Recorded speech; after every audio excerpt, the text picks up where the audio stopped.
Vice ganda may ibinunyag tungkol kay Kim Chiu at Paolo Avellino sa harap ng madla.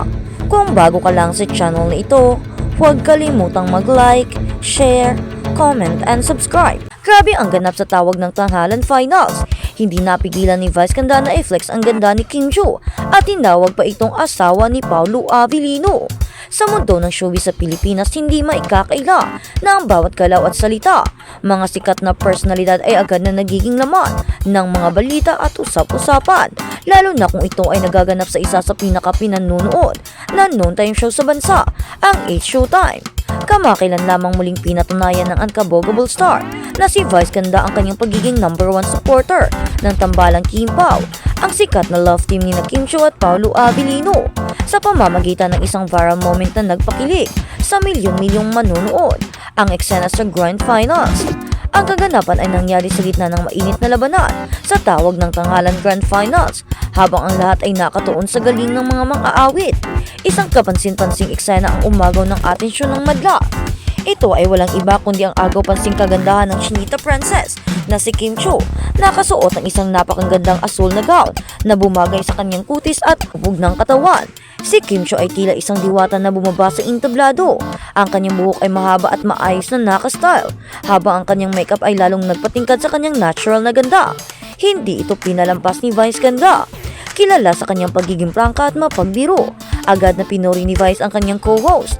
Ngunit hindi lang ito basta papuri, ito ay isang flex, isang pagmamalaki na tila ba sinasabing, tingnan niyo ang alaga ko, asawa yan ni Pao o Paolo Avellino. Sa gitna ng palitan ng kuro-kuro at kasiyahan sa entablado, binitawan ni Vice ganda ang mga katagang agad na kumalat sa social media. Sa video maririnig ang masiglang pagmamalaki ni Vice habang ipinapakita si Kim sa camera at sa audience. Buong pagmamalaking sidawi ni Vice na asawa yan ni Pao. Ang linyang ito ay tila musika sa pandinding ng mga Kim Pao fans. Ang pagtukoy kay Paolo Avellino bilang asawa ay nagbibigay ng matinding kilig at espekulasyon sa tunay na estado ng relasyon ng dalawa. Bagamat madalas na tinutokso ang dalawa, ang maririnig nito mismo mula sa isang malapit na kaibigan at katrabaho ni Vice ganda ay nagbibigay ng isang bigat at kahulugan. Para sa mga fans, ito ay kumpirmasyon ng kanilang matagal na hinala at inaasam na ang tambalan sa telebisyon ay totoo na rin sa totoong buhay. Ang reaksyon ng mga co-host at staff. Hindi lamang si Vice ganda ang nakapansin sa nagniningning na ganda ni Kim noong araw na iyon, maging ang iba pang mga co-host ay napawaw sa kanyang presensya.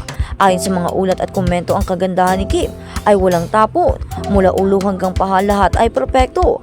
Ang mga stylist at glam ni Kim ay pinuri din sa kanilang mahusay na trabaho na lalong nagpalutang sa karesma ng aktres. Ang kapaligiran sa studio ay puno ng positibong enerhiya. Makikita ang suporta ng bawat isa at si Kim naman ay tila lalong gumaganda dahil sa mga papuring natatanggap. Ang kanyang ngiti na inilarawan bilang parang anghel ay lalong nagpa-charm sa kanya. Sinasabing kapag ngumingiti si Kim tila gumagaan ang lahat, at ito ay isa sa mga dahilan kung bakit marami ang nagmamahal sa kanya.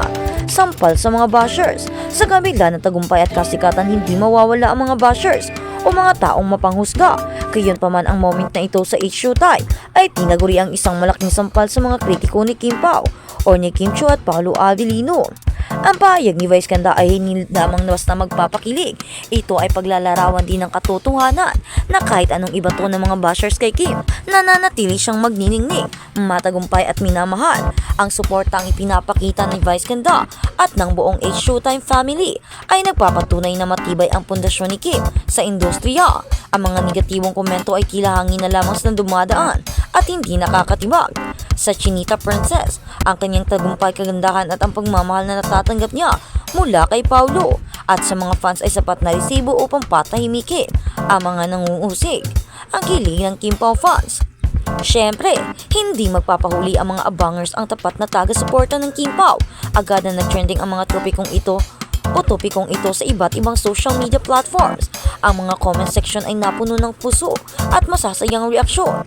Ayon sa mga komento ng netizens na nabanggit sa ulat, sinalo na lahat ni Kim Chiu. Ang kagandahan, marami ang nagsasabi na kaya siguro in love si Paolo Avellino ay dahil sa hindi matatawarang charm at bait ni Kim.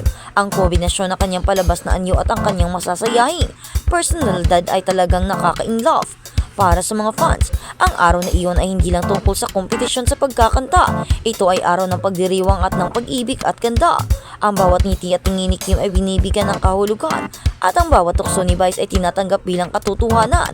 Ang terminong asawa ni Pao ay naging bukang bibig ng mga fans na buong pusong suporta sa posibleng relasyon ng dalawa. Bakit ito mahalaga? Maaaring sabihin ng iba na ito ay simpleng tuksuan lamang sa isang non-time show.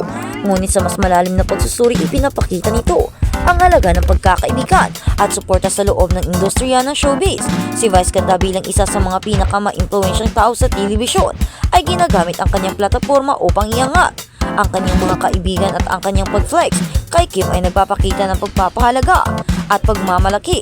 Bukod dito, ipinapakita nito ang kapangyarihan ng kilig sa kulturang Pilipino. Ang mga love teams ay nagbibigay ng saya at pag-asa sa mga manunood. Sa gitna ng mga problema at hamon ng buhay, ang makikita ang ganitong klaseng interaction puno ng saya, ganda at pagmamahalan ay nagbibigay ng panandaliang, aliyo at inspirasyon. Sa huli, ang viral moment na ito ay patunay na si Kim Chiu ay nananatiling isa sa pinakamalaki na bituin sa kanyang henerasyon sa taong pagmamahal or sa tulong ng suporta ni Vice Ganda at ng pagmamahal ng mga fans. Patuloy siyang namamayagpag at kung totoo man ang sinasabi ni Vice na siya ay asawa ni Paulo, isa lamang ang sigurado, ang Kim Pao ay nagbibigay ng kulay at siya sa tanghalian ng bawat Pilipino. Ang ganda ni Kim, ang suporta ni Vice at ang misteryosong si Paulo Abilino ay isang perfect match. Formula na patuloy na inaabangan. Manatiling nakabantay ang mga abangers sa mga susunod na kabanata. Ano pa kaya ang ibubunyag ni Vice Ganda sa mga susunod na araw? May confirmation na bang mangyayari? Sa ngayon, sapat na muna ang kilig na hatid ng tawag ng tanghalan. Finals at ang hindi malilimutang blowgown na bumihag sa puso ni Paulo Abilino at ng sambayan ng Pilipino. At sa kabilang banda, Kim Pao, Paulo 2016 magkasama na. Nakuha mo kang hindi na yata masyadong updated. Maraming mga celebrity netizens ang mga nagpo-post ng kanilang photos from the year, kung saan ay hindi pa buo ang algorithm ay mas simplified pa rin ang social media life. At dahil na curious nagtanong si Kim sa kanyang ex account anong meron sa number 2026 trend. Sa rami ng followers ni Kim na makaka-TikTok, lagi sa kanya expected na rin na napakaraming sumagot at syempre, yung iba ay napaka all out at nagtudo ng research. At nakakatuwa lang naman ang hitid good vibes noon sa netizens lalo na si Kim Pao fans dahil may nakahalukay sila ng tungkol sa 2016. Magkasabay sila sa beach campaign ng endorsement at sa parang year-end party ng drag year. Ay masaya silang magka-jamming nga. Kaya para sa mga Kim Pao noon pa man meant to be na rin ang dalawa. Kaya naman maglabas ng sarili niyang throwback version ng 2016. So abang-abang tayo kung may 2016 pics din bang isi-share si Kim sa SoapMed. Magikilig kung siya mismo ang maglalabas ng 2000 pics nila. Paulo yun na ha.